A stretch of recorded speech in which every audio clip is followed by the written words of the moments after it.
Bağışlayan və mehriban Allahın adıyla. Salam, əziz və hörmətli tamaşaçılar. Sizləri sual-cavab verilişində xoş gördük. Və sizləri maraqlandıran suallarınızı aşağıda göstərilən elektron ünvanınıza göndərə bilərsiniz. İndi isə bu həftənin suallarına nəzər salaq.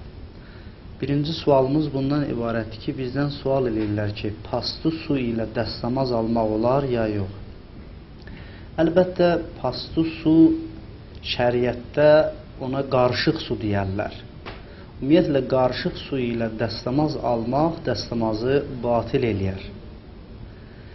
Su özü şəriətimizdə bir neçə təmiz suya, mütləq su ya qarışıq su deyərlər ki, alimlərimizin və şəriətimizin nəzəri budur ki, gərək biz xalis, yəni mütləq su ilə, qarışığı olmayan su ilə dəstəmaz alaq.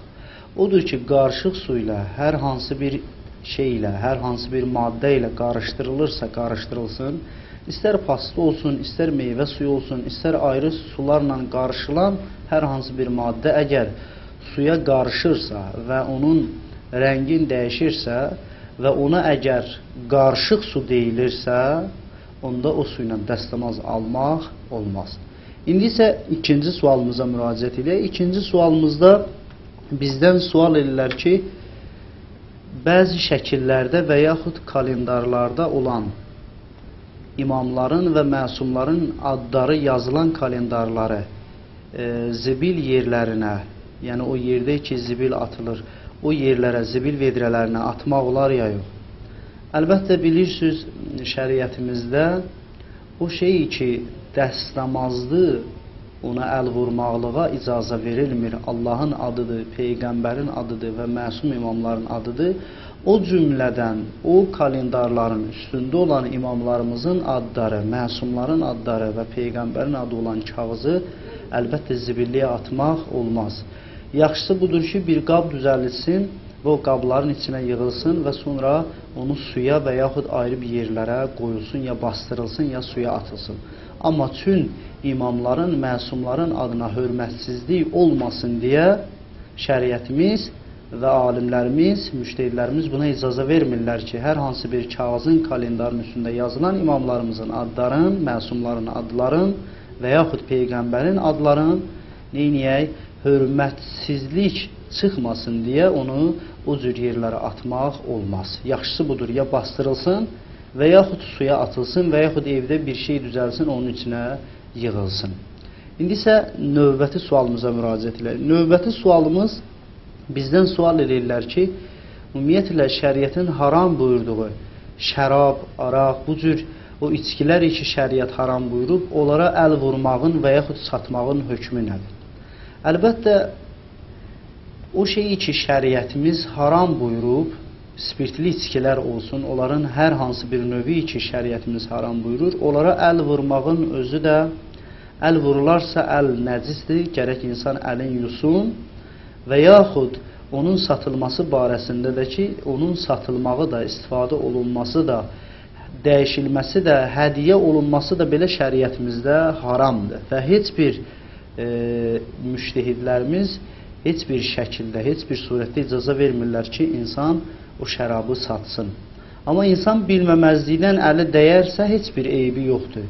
Amma bilə-bilə insan gedə əlinə götürə və yaxud əlin vura, əlbəttə bu işlərdən uzaq olmaq gözəl işdir və insan çalışsın bu işlərdən uzaq olsun. Çünki əziz Peyğəmbərimizdən çoxlu rivayətlərimiz var və xüsusilə də Məsum əleyhissalamdan ki, buyururlar ki, onu bir adam üzüm ağacını əkə, özü də o niyyətlə əkəyi ki, bundan spirtli içkilər hazırlayacaq, onu əkənə də, onun biçənə də, yığana da, ona su verənə də, ona xidmət göstərənə də, onu o şəkilə salana da, daşıyana da, alana da, gətirənə də və almalığa kömək eləyənən də hamısına rivayətlərimizdə gəlib ki, Allahın lənəti var.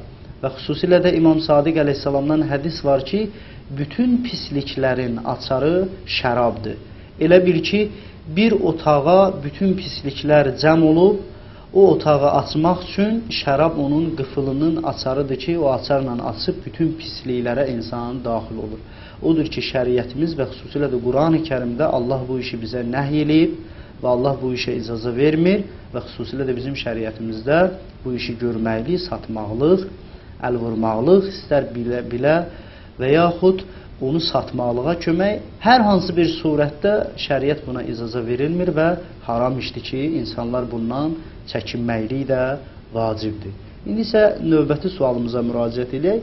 Növbəti sualımız bizdən sual eləyirlər ki, ev şəraitində, yəni insan evdə olarsa və evdə azan verib namaz qıla bilər. Əlbəttə, insan hər hansı bir yerdə olursa olsun, ümumiyyətlə azan verməklik müstəhəbbidir ki, insan azan verə ta namazın qıla. İstər ev şəraiti olsun, istər çöl şəraiti olsun. Amma sadəcə olaraq insan ev şəraitində də olsa, əgər azan verərsə, qonşular ondan narahat olarsa və yaxud səs gedərsə, gərək insan bu işlərə, bu həqlərə gərək bu həqlərdən təcavüz eləməsin və başqalarının da həqqini gözləsin. Çox aram şəkildə, sakit şəkildə azanın verib namazını da qıla bilər. Düzdür, bizim bu şəriətimizdə bu şeylər lazımdır və olmalıdır, amma başqasının da haqqı var və insan düzdür, ixtiyar sahibidir, insan azaddır, amma gərək o qədər insan azaddır ki, başqasının azadlığına toxunmasın və başqasının azadlığını zay eləməsin və başqasının azadlığını əlindən almasın. O iki qaldı sualımıza, bəli, insan evdə də olsa, ev şəraitində də olsa, azan verib namazını qıla bilər. İndi isə növbəti sualımıza müraciət edək. Növbəti sualımız bundan ibarətdir ki, sual eləyirlər ki, Quran-ı Kərimdə valideynlər barəsində surə və yaxud ayə varmızdır. Bəli, valideynlər haqqında Quran-ı Kərimdə surə yox, amma ayələrimiz var. Bir neçə dənə ayəni misal çəkmək olar ki, Quran-ı Kərimdə Allah bu ayələrdə valideynlər barəsində danışıb və bəhs açıb. Amma çox maraqlısı bundan ibarətdir ki, maraqlı bir məsələ budur ki, Quranda bir neçə dənə surədə ki, Allah valideyndən danışır və bir neçə dənə ayədə diqqət elə söz görərik ki, o ayədə birinci hər hansı bir ayə ki, valideyndən danışılır. İstəyir Allah orada valideyndən bizə söz açsın. Əvvəl özün gətirir, buyurur ki, Allaha ibadət edin, Allaha bəndə olun və valideynləriniz üçün ehsanlar edin, onlara yaxşılıqlar edin. Və mən buna misal olaraq istəyirəm bir ayəni, İsra surəsinin 22-ci ayəsin, biz həm sualımıza cavab olsun deyə, həm də misal olaraq İsra surəsinin 22-ci ayəsini istəyirəm siz əzizlərin nəzərinə çatdıraq. Amma bunu deməzdən əvvəl bizim çox gözəl, böyük Quran müfəssiri, yəni Əllamə Təbatabai Əl-Mizan kitabında valideynlər barəsində olan ayələrin barəsində belə bir cümlə buyurur ki, valideynə olan ehsan, valideynə olan yaxşılıq, valideynə olan hörmət vacibdən də vacibdir. Ona görə vacibdən vacibdir ki, çün Allahı tanımaq, Allaha bəndə olmaq, Allahı dərk eləmək, Allahın qulu olmaq vacib bir işdir. Allaha ibadət eləmək. Pəs vacib bir işdən sonra birbaşa Allah valideynlərə olan hörmətin vacibliyin bizə çatdırır və buna görə də mərhum Əllamə Təbatabai buyurur ki, valideynə ehsan eləmək vacibdən də vacibdir. Allah Quran-ı Kərimdə İsra surəsində buyurur ki, وَقَزَى رَبُّكَ أَلَّا تَعْبُدُوا إِلَّا إِيَّاهُ وَبِالْوَالِدَيْنَ إِحْسَانًا. Allah Quran-ı Kərimdə necə ki o biri ayələrdə və xüsusilə də bu surədə buyurur ki, Allaha bəndə olun, Allaha ibadət edin, qeyri Allaha ibadət eləməyin, qeyri Allahı özünüzə Allah bilməyin və sonra da buyurur ki, valideynləriniz üçün ehsan edin. Ən dəhşətlisi, ən maraqlısı budur ki, bu Quran ayəsinin sonra, bu ayədən sonra gələn kəlmələrə, cümlələrə diqqət elədikdə görürük ki, Allah buyurur ki, hətta fəla təqulləhuma uffin kəlməsini istifadə edir. Yəni Allah buyurur ki, Allaha bəndə olun, valideynləriniz üçün ehsan edin, valideynlərinizi qoca vaxtında onlara söz deməyin, onları narahat eləməyin, onları öz qanadınızın altında saxlayın və sonra Allah buyurur ki, fəla təqulləhuma uffin, hətta onlara uf kəlməsi belə deməyin. Görün, valideyn haqqında, yəni valideynə hörmətin vacibliyi o qədər dərin və vacibdir ki, Allah buyurur ki, hətta onlara belə uf kəlməsi deməyin. Allah razı deyir ki, insan öz valideyninə belə uf desin. Bu uf sözündə çox maraqlı bir məsələ var. İmam Sadiq əleyhissalam bu ayənin təfsirində hədis gətirirlər. Buyururlar ki, bu uf kəlməsini Allah ki burada istifadə edir. Bu niyə görə belədir? Niyə məsələn ayrı bir kəlmə istifadə eləmir Allah uf kəlməsindən? İmam Sadiq əleyhissalamın buyurduğu hədisdən məzmunu belə bir məfhum ələ gəlir ki, yəni görün valideynin hörməti nə qədər vacibdir ki, hətta belə uf kəlməsi deməyə Allah icazə vermir. Bu bir. İkincisi də budur ki, İmam Sadiq əleyhissalam buyurur, əgər uf sözündən başqa bir aşağı bir sözdə olsaydı belə, Allah valideynin üçün o sözdən də istifadə eləyərdi. Bəs valideynə hörmət eləmək, valideynə qulaq asmaq, valideynə ehsan eləmək vacib bir əməldir ki, insan gərək valideyninə ehsan eləsin və valideyni saxlasın və valideyni incitməsin. Hətta əziz Peyğəmbərimizdən belə bir rivayətdə var ki, ilk dəfə Peyğəmbərimiz minbərə qalxanda, Peyğəmbər birinci minbərin pilləsinə ayaq qoyanda amin deyir. İkinci pilləyə də çıxanda amin deyir, üçüncüdə də əyləşəndə amin deyir, əyləşir. Yerdə olan bütün səhabələr, insanlar, müsəlmanlar, möminlər təəccüb edib Peyğəmbərdən soruşurlar ki, ey əziz, gözəl Peyğəmbərimiz, biz ki dua eləmədik siz amin deyəsiz. Əziz Peyğəmbərimiz orada o iki bizim sözümüzə, valideynə aiddir. O 3 dənə duadan biri bu idi ki, buyurur, qardaşım Cənab-ı Cəbrail nazil oldu mən minbərə qalxanda, buyurdu ki, Allahın lənəti olsun o kəslərə ki, onlar ağ valideyndirlər. Bəs görün, nə qədər əhəmiyyətli bir məsələdir ki, valideynə hörmətsizlik, ağ valideyn olmaq, valideyni incitmək, insan atasını, anasını narahat eləməklik, Allah dərgahında bəyənilməyən bir dənə işdir ki, odur ki, Allah buyurur ki, mənim lənətim olsun o kəslərə ki, onlar ağ valideyndirlər. Və görün, nə qədər əhəmiyyətli bir məsələdir ki, Allah özündən sonra valideynə olan ehsanı, hörməti vurğulayır və bizə misal vurur və bizə bunu başa salır ki, bu qədər valideyn mühüm və əhəmiyyətli bir məsələdir ki, valideynə olan hörmət. İndi isə növbəti sualımıza müraciət edək. Növbəti sualımız bundan ibarətdir ki, sual edirlər ki, ümumiyyətlə bir çox içkilərdə və çox bir şeylərdə bir maddə var ki, diroj deyirlər ona ki, atıb ondan o maddəni, o xəmiri və yaxud hər hansısa bir içkini qıcğırdmaqdan ötəri ondan istifadə edirlər. Ki, onun istifadəsi, özünün istifadəsi olar ya olmaz. Baxın, əlbəttə o iki haram buyurulan içkilərdə istifadə olunan o maddələr, o içkilərin özü haramdır. Amma istifadə olunan maddə ki, ondan ayrı şeyə istifadə olunur, onun heç bir şəriətdə eybi və işğalı yoxdur. Hətta diqqət eləsiniz, çörək bişirəndə də görürsən, çörəyə də droj vururlar və onun vurmaqlığın heç bir işğalı yoxdur. Hətta məsələn, evlərdə bişirilən çörəklərdə də və xüsusilə fabriklərdə də bişirilən çörəkdə bundan istifadə edirlər. Bəs bunun özünün heç bir şəriətimizdə işğalı və eybi yoxdur. Sadəcə olaraq ondan istifadə ki olunur, o spirtli içkilərdə istifadə olunursa, o ona qarışırsa, əlbəttə o da olur nəcis, onu da içmək, şəriətimiz onu da haram buyurur. İndi isə növbəti sualımıza müraciət edək. Növbəti sualımız bundan ibarətdir ki, sual eləyirlər ki, Fəth surəsində 1-ci ayəsində Allah təbarəkə və teala Peyğəmbərimizin günahlarının gələcək və keçmiş günahlarının bağışlanmaqlığı barəsində sual edirlər ki, əgər Peyğəmbərimiz ismət sahibidirsə, əgər Peyğəmbərimizi Allah ismətli bir şəxs göndəribsə, bəs onda bu ayə nəyi bildirir ki? Yəni Peyğəmbərimizin keçmiş və gələcəkdə elədiyi günahları Allah buyurur ki, bağışladım. Bu nə deməkdir? Bu Peyğəmbərin isməti ilə düz gəlir ya yox?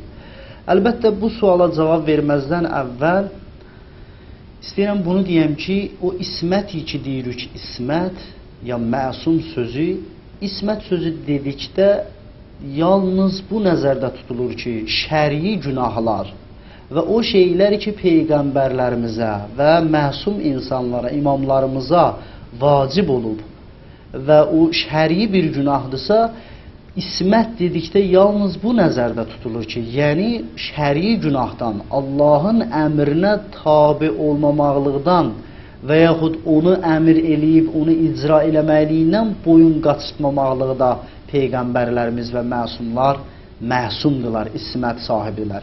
Bəs ismət dedikdə hər hansı bir işi ki bizim nəzərimizdə, biz insanların nəzərində əgər bir peyğəmbər bir iş görürsə, bizim nəzərimizdə günah sayılırsa, ismət o demək deyir ki, o işdən ismətlidir. Bəlkə o ismət ölçü, melak, meyyar şəriətimizdə budur ki, şəri günahlardan ismətlidir.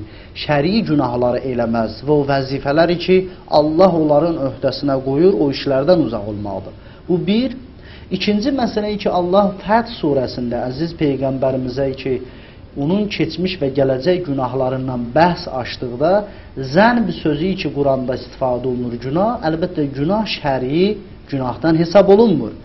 Bəlkə o günah ki, müşriklərin nəzərində olan, yəni Peyğəmbərin zamanında yaşayan müşriklərin nəzərində Peyğəmbərin elədiyi günahlar və o gələcəkdə o günahların təsirindən Allah buyurur ki, onların fikirləşdiyi, onların nəzərində olan ki, onlar elə bilirlər Peyğəmbər günah edib, onlardan səni bağışladım, onlardan səni qurtuldun, onlardan səni qurtardım.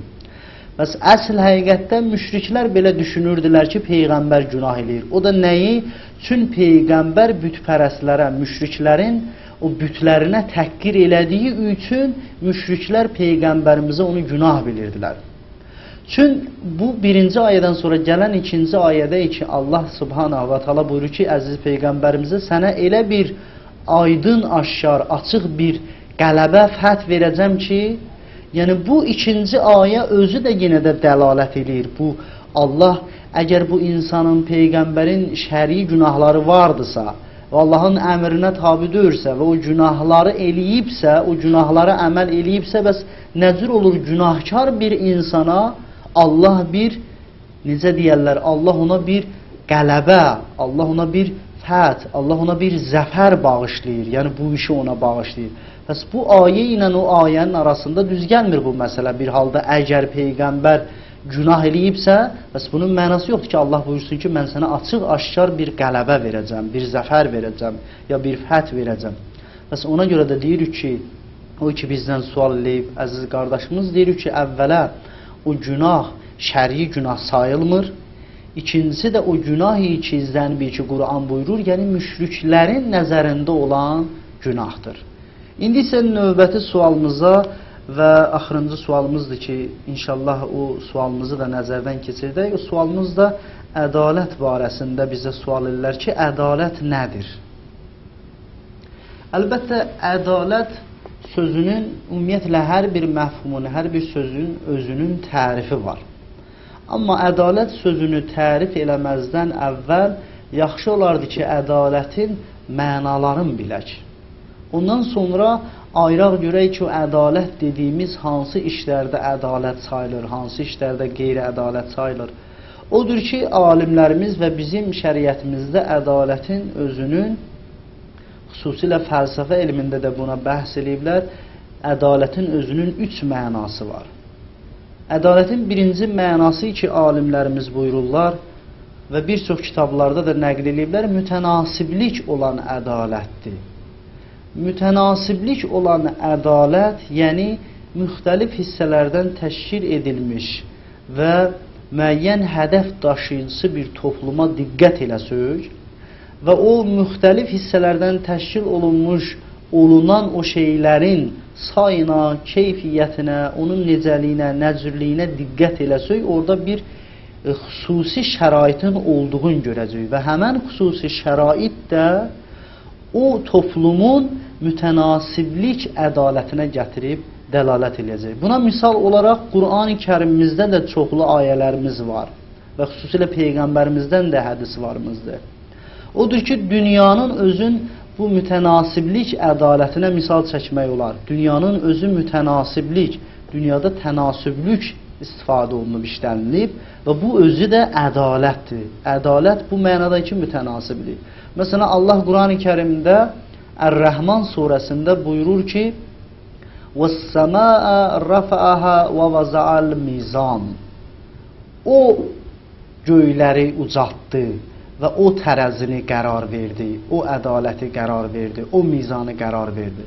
Burada alimlərin çox gözəl nəzərləri var. Məqsəd o mizan tərəzini qərar verməklikdə bu aləmdə işlənilmiş və istifadə olunmuş mütənasibliyi çatdırır. Çünki Peyğəmbərimizdən də rivayətdə var ki, buyurur, yer və göylər ədalətin sayəsində dayanır. Yəni, buradakı olan ədalət bizə dünyada olan mütənasibliyi çatdırır. Bəs ədalətin bir mənası mütənasiblikdir. Mütənasiblik ədaləti. İkinci mənası bərabərdir. Ədalət görürsən, bəzi mənada mütənasiblik istifadə edirik, bəzi mənada, bəzi yerlərdə isə bərabərlik mənasında gəlir. Əlbəttə, bərabərlik dedikdə, yəni o ki, ədalət bərabər mənasındadır, məqsəd burada musavatdan getmir. Məqsəd burada o bərabərlikdən getmir. Çünki İslamda ümumiyyətlə bərabərçilik özü bir haram işdir. Hamiyə eyni gözlə baxmaqlığın özü şəriətdə bəyənilməyən bir dənə işdir. Bəlkə bərabərlik bu mənada ki, bütün fərqləri aradan aparmaq, rədd eləmək. Yəni o bərabərlik ki, ləyaqət üzündən olan bərabərlik. Ədalət dedikdə bizim məqsəd mənası bərabərlik. Yəni çox xülasə və dəqiq bir şəkildə desək, o ədalət ki, onun mənası bərabərlik, yəni ləyaqət üzündən olan bərabərlik. Yəni aləmdə, bəşəriyyət içində, bir işin içində əgər bir kəsin nəyə layiqdirsə, onun o ləyaqətinə görə onların arasında bölünən işdən və yaxud hər hansı bir şeydən bəhs açılır. Bəs ədalətin birinci mənası mütənasiblik, ikinci mənası bərabərlik və bərabərlik də yalnız ləyaqətlər üzündən olan bərabərlikdir.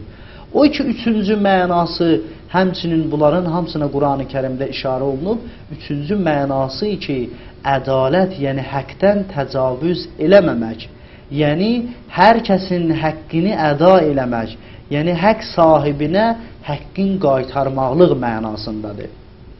Məsələn, bu ədalət ki, Quranda buna çoxlu istifadə olunub, bu ədalət zülmün bərabərliyində dayanır. Bu ədalət dedikdə, yəni ədalət hər bir şeyi öz yerinə qoymaqlıq. Bəs bunun bərabərliyində dayanan zülm, yəni hər bir şeyi öz yerinə qoymamaqlıqdır. Odur ki, Qur'an-ı Kərimdə Loğman surəsində Allah Loğmanın dilində buyurur ki, şirk eləmək innəşşirkə ləzulmun əzim. Böyük bir dənə zülümdür şirk, Allaha şərik qoşmaqlıq. Niyə zülümdür? Yəni ədalətsizlikdir. Yəni niyə ədalətsizlikdir? Burada ədalət, yəni həqdən təcavüz eləməkdir. Yəni Allahın həqqin zay eləməkdir. Allahın həqqi budur ki, Allah təkdir, tənhadır, Allah pakdır, müqəddəsdir. Allahın mislində ləysə kəmislihi şəy. Qur'an buyurur, Allahın misalında, mislində heç nə yoxdur. Heç bir şey Allah kimi ola bilməz. Bəs biz burada şərik qoşmaqlıqda ədalətsizlik edirik. Yəni Allahın həqqin zay edirik. Allahın həqqi, onun tənhalığı, onun təkliyi, onun mücərrədliyi, onun mütləqliyi, onun məhdudiyyətinin olmamaqlığı, biz gəlib hansısa bir şeyi ondan bir bərabər, bir Allahın şəhərində tutmaqlıq, Allahın həqqin zay eləməkliyidir. Həqiqətlər də bu cür nədir? Həq də bu cür nədir? Ki, ədalət burada bu mənadadır ki, həqqi öz yerinə qaytarmaqlıq. Yeganə Allahdır ki, heç kimə əgərləri həq iki tərəflidirsə, yəni qarşılıqlıdırsa, əgər mənim hansısa bir insana, qonşuma haqqım varsa, onun da mənə olan haqqı var. Amma yeganə Allahdır ki, bizim Allah haqqımız var, Allahın bizə, bizim Allah haqqımız yoxdur, Allahın bizə amma haqqı var. Və biz Allaha nəyisə qərar verə bilmərik və nəyisə ondan əskildə bilmərik. Yeganə Allahdır ki, ona görə zülm eləməklik ədalətsizlikdir. Bu mənada ki, ədalət yəni həqqi əda eləməklik. Ədalət yəni hər bir şeyi öz yerinə qoymaqlıq, bunun bərabərliyində duran zülm isə yəni hər bir şeyi öz yerinə qoymamaqlıqdır. Bəs ədalət dedikdə mümkündür, ədalətin üç mənasından biri olsun. Odur ki, biz bu cümlədə, bu sözdə istifadə eləyəndə Məsələn, mümkündür bizə desinlər ki, bu dünyada ədalət var ya yox, bu dünyanın quruluşunda, bəli. Bu dünyanın quruluşunda ədalət var, amma o ədalətdir ki, tənasüblidir. Çün bu aləmdə biz hər hansı bir maddə o hissələrdən ki, təşkil tapılıb, görürük ki, hamısının, hər hansı bir ünsürün, hər hansı bir maddənin öz miqdarında istifadə olunmasıdır. Hətta bu mütənasibliyə fiziki ədalət də deyərlər. Fiziki ədalət, yəni hər hansı bir müəyyən bir hədəf üçün yaranan, məsələn, maşını misal vurmaq olar. Məsələn, bir maşının düzəlməkliyində onda istifadə olunan hissələrin, əslən, cəmi toplumu ki, bir maşın düzəldir və bir maşın qabağa gəlir, bu mütənasiblik ədalətidir. Yəni, burada tənasüblük var. Və ikinci mənası da bərabərlik, yəni ləyaqət üzündən olan ədalət, yəni bu mənada ləyaqət üzündən olan bərabərlik. Və üçüncü mənası ədalət, yəni hər şey öz yerinə qoyan, yəni həqqi əda eləmək, yəni haqq sahibinə həqqi düzgün çatdırmaqlıqdır. Bununla da verilişimiz sona yetdi, əziz tamaşaçılarımız. İnşallah sizinlə görüşmək ümidi ilə sizdən ayrılırıq. Sağ olun, Allahın amanında qalın.